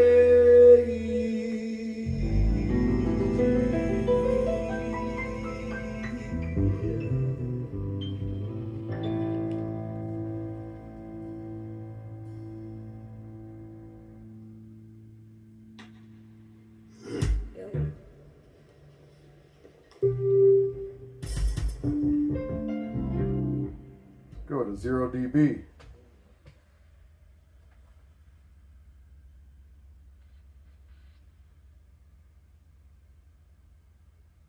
The very thought of you, and I forget to do the little ordinary things that everyone ought to do. I'm living in a kind of daydream. I'm happy as a king, and foolish though it may seem to me, that's everything, the mere idea of you. The longing here for you, you'll never know how slow the moments go until I am near to you. I see your face in every flower, your eyes in stars above. It's just the thought of you, the very thought of you, my love.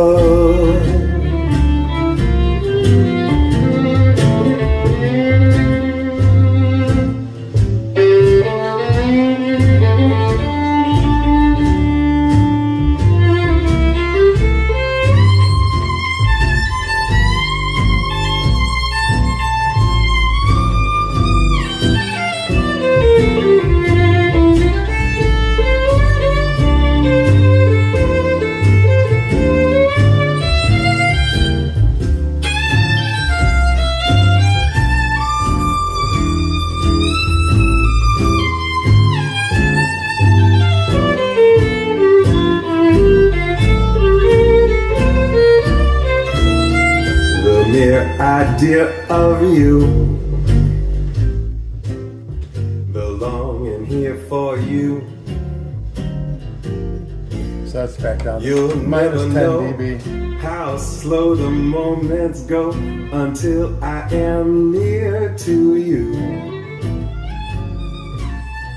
I see your face in every flower, your eyes in stars above.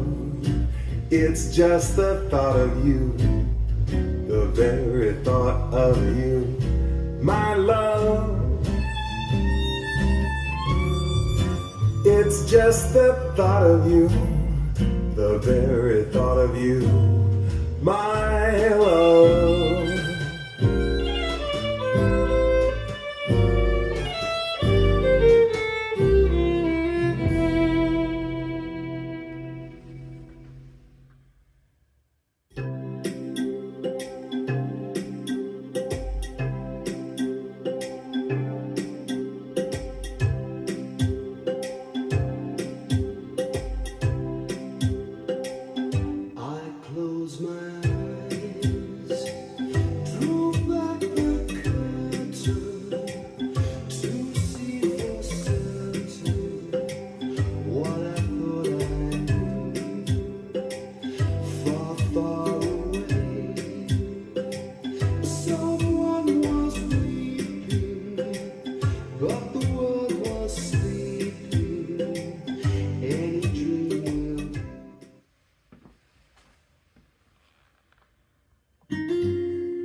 before you can call him a man.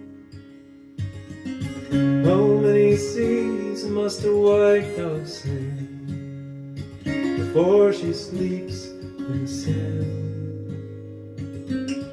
How many times must the cannonballs fly before they're forever banned? The answer, my friend, is blowing in the wind. The answer is blowing in the wind.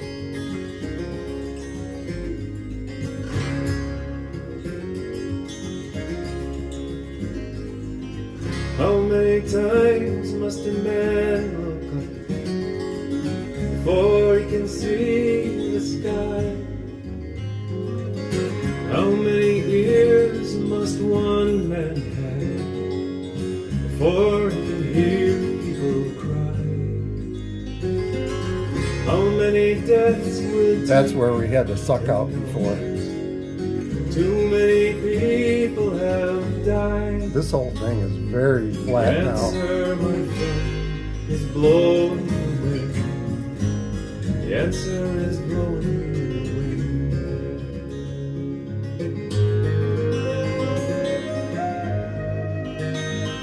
It sounds good too. Definitely sounds fuller. A little less hollow.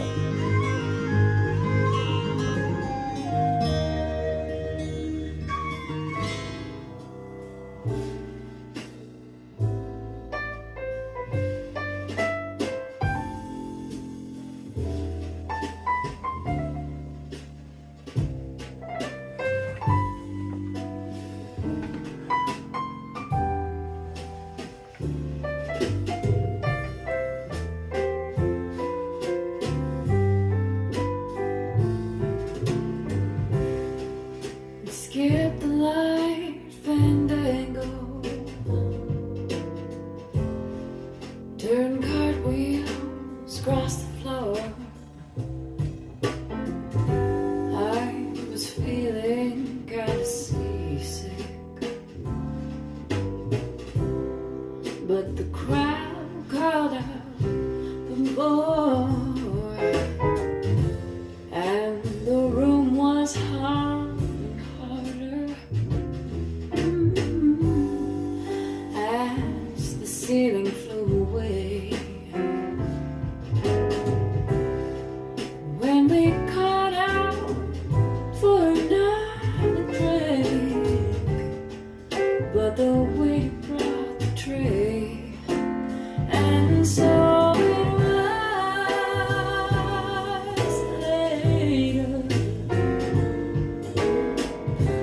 as the minute told his tale, that her face at first just ghostly turned a whiter shade of pale.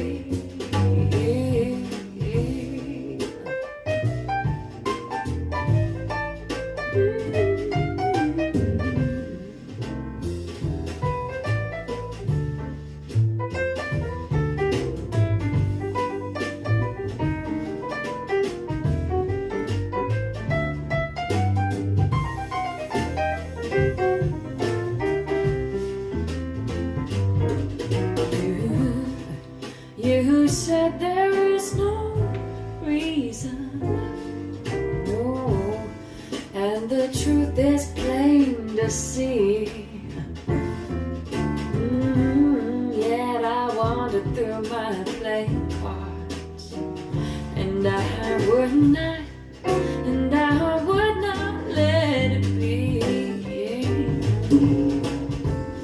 I'm one of 16 best of virgins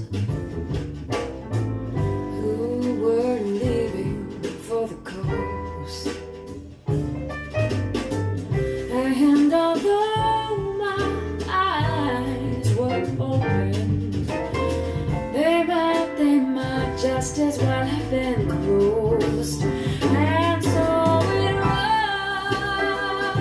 was later, and then it totally still. The head her face at first just ghostly, turn whiter, shade of pale.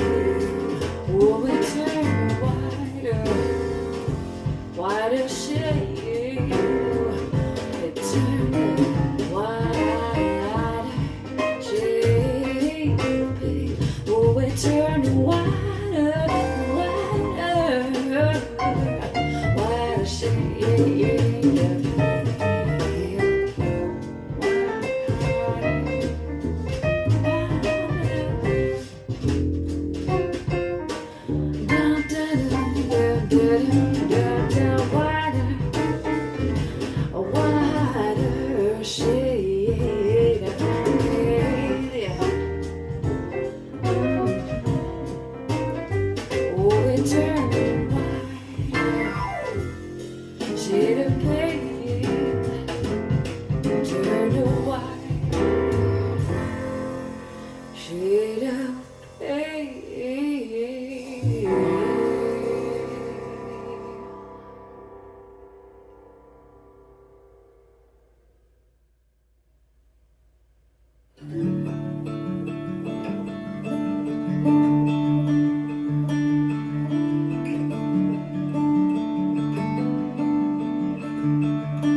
Up as a win, because I think they sound really cool, man. They sound nice. I am interested to hear what various instruments sound like, or what frequency ranges things like, you know, drums cover, or what frequency range guitar covers, or the male voice or the female voice, or cymbals. So that might be kind of an upcoming video where I, you know, now that I have a full range speaker, I can kind of test what those different elements are like, especially when they're broken down individually. In the meantime, though, there's one song that I really, really dig, and I'd like to hear it on these. It's for my personal enjoyment, and you're gonna laugh, I know, but it's Rudolph the Red-Nosed Reindeer. But it's not the Rudolph the Red-Nosed Reindeer you might be accustomed to hearing.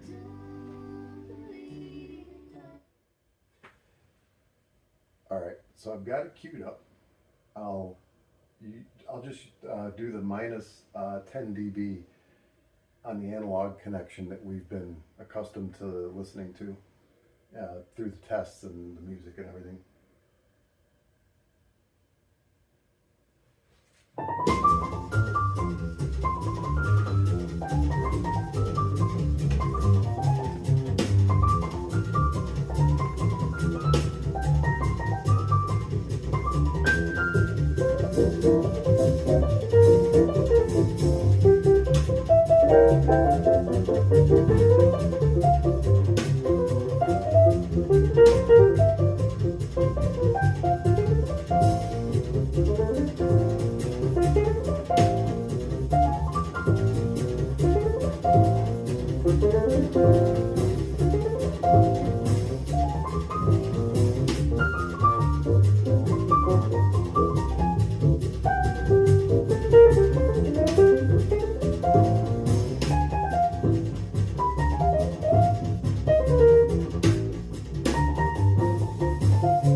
Here's another one that I like. It's Lucille by B.B. King. Gather.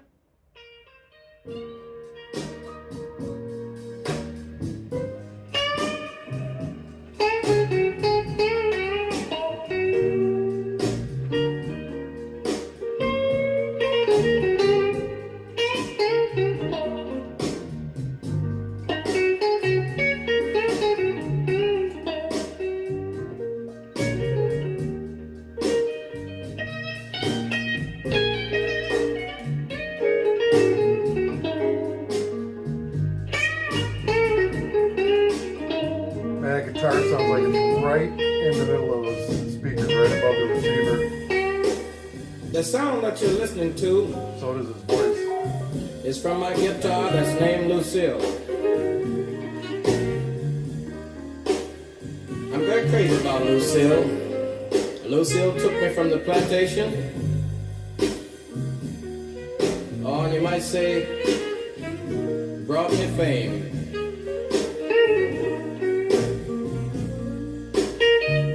I don't think I could just talk enough about Lucille.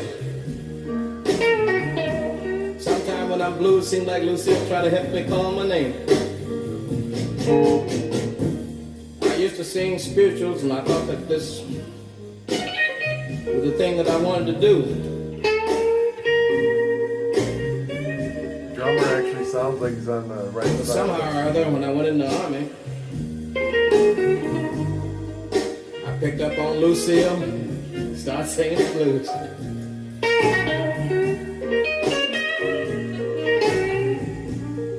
Well, now when I'm paying my dues, maybe you don't know what I mean when I say paying dues. I mean when things are bad with me. I can always, you know, like, depend on Lucille.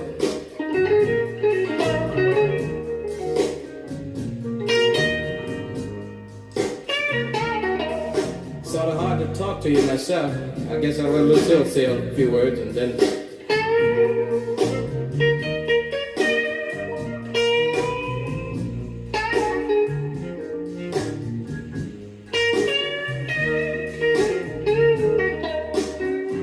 You know, I doubt if you can feel it like I do.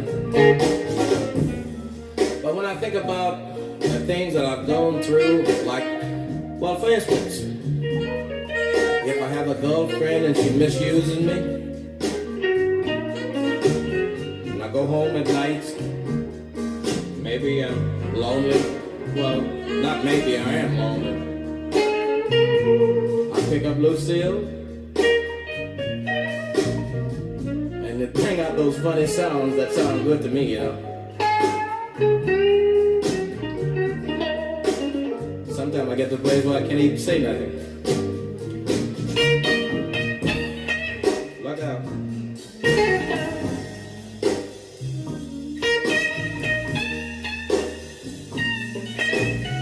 Sometimes I think it's crying.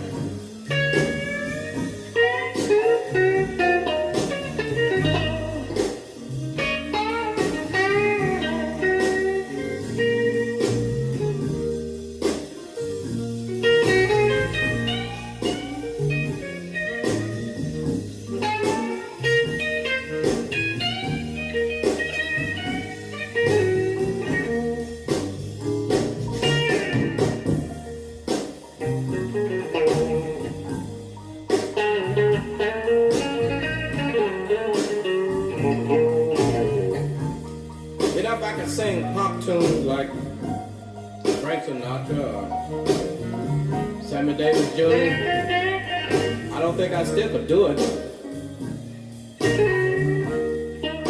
But Lucille don't want to play nothing but the blues. I think I'm pretty glad about that. Cause don't nobody sing to me like Lucille. Sing, Lucille.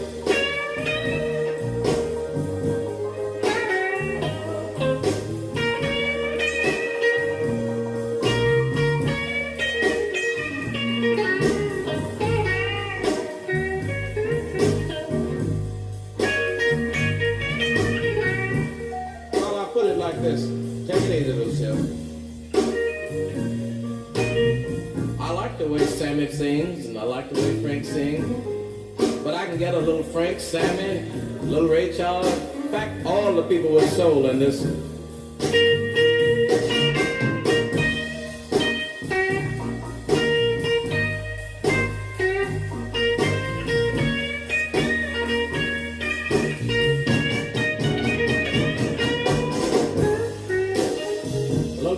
Jackson in there.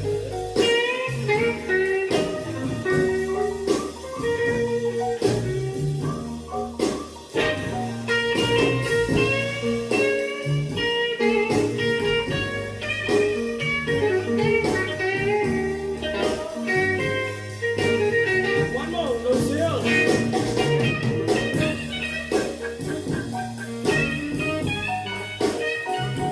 Take it easy.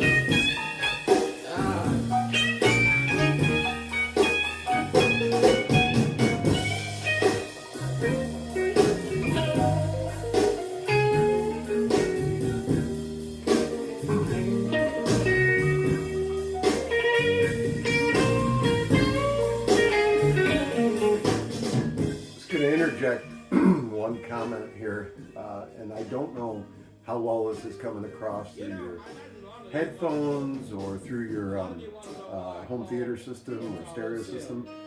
I would encourage you to, when it does get to the music parts of the videos, you know, the Pixel is not the greatest thing in the world to be recording sound with, but it doesn't do a bad job. When I listen to it over, you know, on YouTube, over headphones or over my home theater, it sounds pretty darn good. But the observation I wanted to make is that there's more of a, I want to say, transparency to it now, with that mid-bass region more filled up. If you guys and gals are into speakers and sound and that, let me know if that makes sense to you.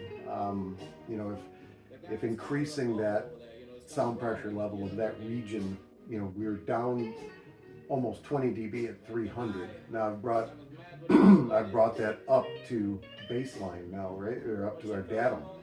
So yeah, the bass, the low bass is still there. That hasn't changed, but now it's got the added fullness of the mid-range and mid-bass section, which is it's pretty.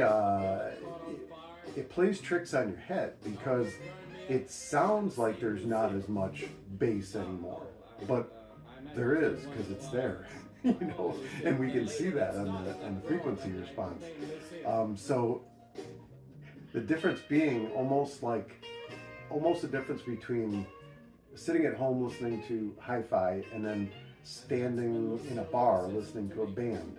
There's that kind of a fullness to it. So I think that I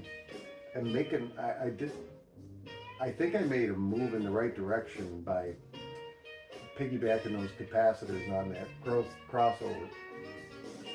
Is it a hack job? Absolutely. Not the way you should do it at all. Definitely not the way you should do it at all. But for playing around with what I got at home here and trying to improve the sound, yeah, it worked, right? So I don't think it's causing any harm. I'm going to actually play something with some bass.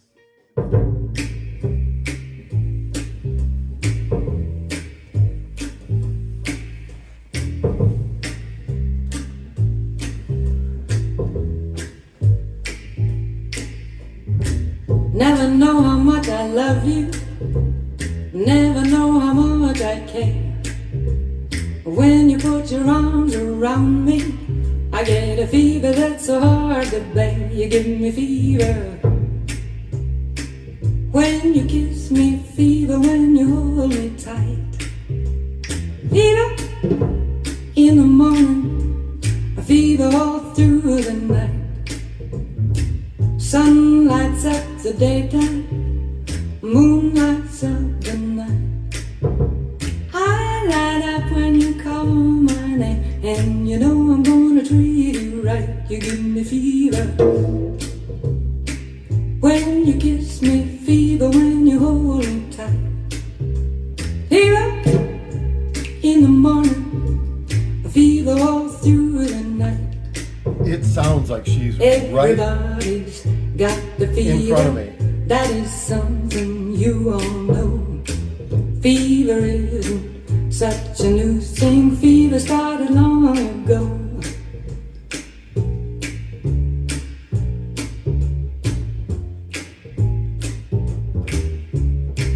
Romeo loved Juliet. Juliet, she felt the same. When he put his arms around her, he said, Julie, baby, you're my flame, now give us fever. When we kiss it, fever without flaming use. Fever, I'm a fire. Fever, yeah, I burn forsooth.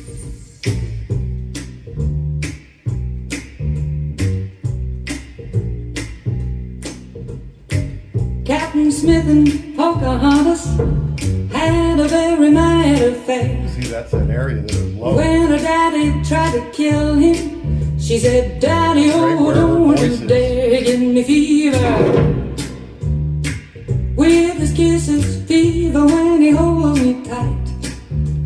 Fever, I'm his missus. Daddy, won't you treat him right? Nice. No weird spike. Now you've listened to my story.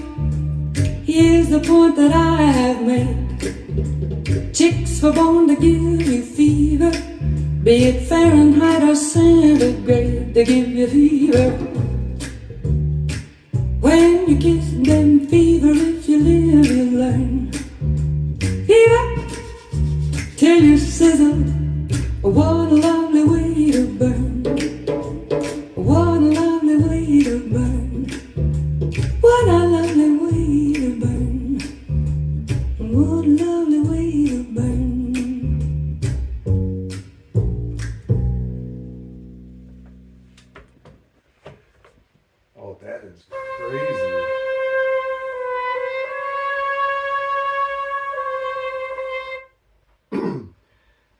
is really wild because so before that song, it sounded fantastic. And man, that bass, that low bass, the doom, doom, doom, it sounds so cool. But what happened is like, because I managed to get this 300 region up, I didn't even realize it, but like, that's right where her voice was. And, you know, I mean, that's where it's Peggy Lee is pegging at, boom, right there. So pretty much anything in that range was getting lost by 20 beat, up to 20 dB.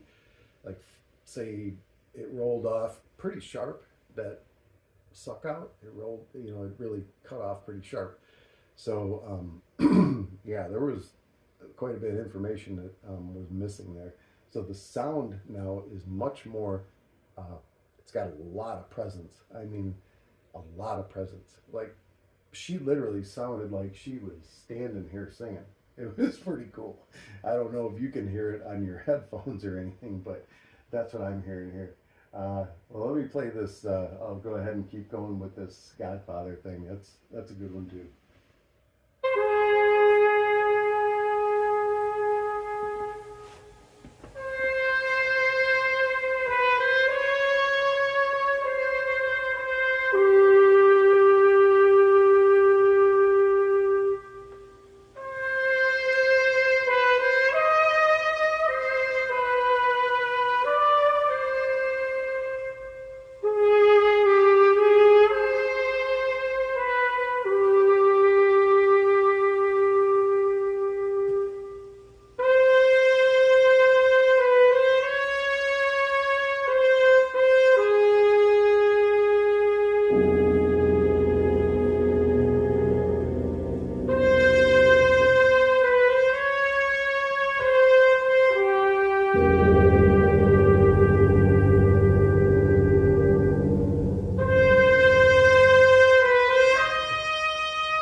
Strings are at. Right in that area that had the suck out. This sounds so much better.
Sounds so much better.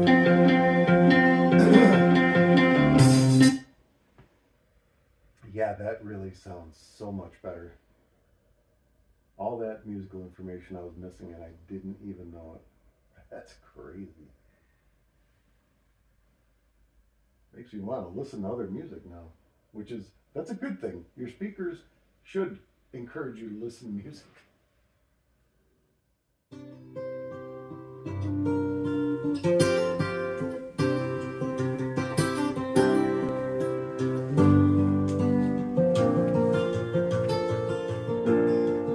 She Just yesterday morning, they let me know you were gone.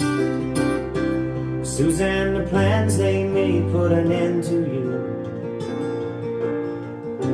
I walked out this morning and I wrote down this song. I just can't remember who to send it to. I've seen fire and I've seen rain. I've seen sunny days that I thought would never end. I've seen lonely times when I could not find a friend. But I always thought that I'd see you again.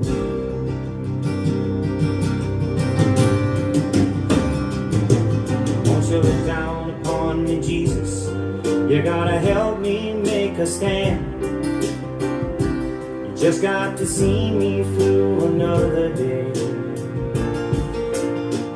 My body's aching and my time is at hand. I won't make it any other way. Whoa, I've seen fire and I've seen rain.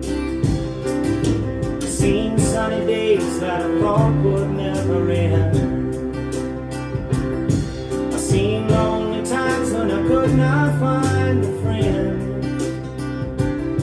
But I always thought that I'd see you again.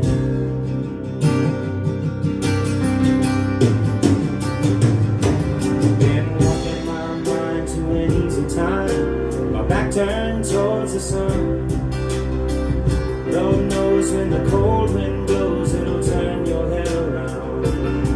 But there's hours of time on the telephone line to talk about things to come. Sweet dreams and flying machines in pieces on the ground.